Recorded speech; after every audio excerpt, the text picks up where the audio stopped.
The Second Book of Samuel. Chapter 1. Now it came to pass, after the death of Saul, when David had returned from the slaughter of the Amalekites, and David had stayed 2 days in Ziklag, on the 3rd day, behold, it happened that a man came from Saul's camp with his clothes torn and dust on his head. So it was, when he came to David, that he fell to the ground and prostrated himself. And David said to him, Where have you come from? And he said to him, I have escaped from the camp of Israel. Then David said to him, How did the matter go? Please tell me. And he answered, The people have fled from the battle. Many of the people are fallen and dead, and Saul and Jonathan his son are dead also. So David said to the young man who told him, How do you know that Saul and Jonathan his son are dead? Then the young man who told him said, As I happened by chance to be on Mount Gilboa, there was Saul, leaning on his spear. And indeed the chariots and horsemen followed hard after him. Now when he looked behind him, he saw me and called to me. And I answered, Here I am. And he said to me, Who are you? So I answered him, I am an Amalekite. He said to me again, Please stand over me and kill me, for anguish has come upon me, but my life still remains in me. So I stood over him and killed him, because I was sure that he could not live after he had fallen. And I took the crown that was on his head, and the bracelet that was on his arm, and have brought them here to my lord. Therefore David took hold of his own clothes and tore them, and so did all the men who were with him.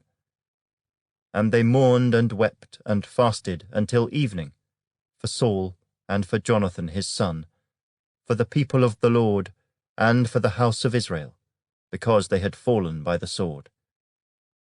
Then David said to the young man who told him, Where are you from? And he answered, I am the son of an alien, an Amalekite. So David said to him, How was it you were not afraid to put forth your hand to destroy the Lord's anointed? Then David called one of the young men and said, Go near and execute him. And he struck him so that he died. So David said to him, Your blood is on your own head, for your own mouth has testified against you, saying, I have killed the Lord's anointed. Then David lamented with this lamentation over Saul and over Jonathan his son, and he told them to teach the children of Judah the song of the bow. Indeed, it is written in the book of Jasher. The beauty of Israel is slain on your high places. How the mighty have fallen. Tell it not in Gath, proclaim it not in the streets of Ashkelon, lest the daughters of the Philistines rejoice, lest the daughters of the uncircumcised triumph. O mountains of Gilboa, let there be no dew nor rain upon you, nor fields of offerings, for the shield of the mighty is cast away there, the shield of Saul, not anointed with oil. From the blood of the slain, from the fat of the mighty, the bow of Jonathan did not turn back, and the sword of Saul did not return empty. Saul and Jonathan were beloved and pleasant in their lives, and in their death they were not divided. They were swifter than eagles, they were stronger than lions. O daughters of Israel, weep over Saul, who clothed you in scarlet with luxury, who put ornaments of gold on your apparel. How the mighty have fallen in the midst of the battle. Jonathan was slain in your high places. I am distressed for you, my brother Jonathan. You have been very pleasant to me.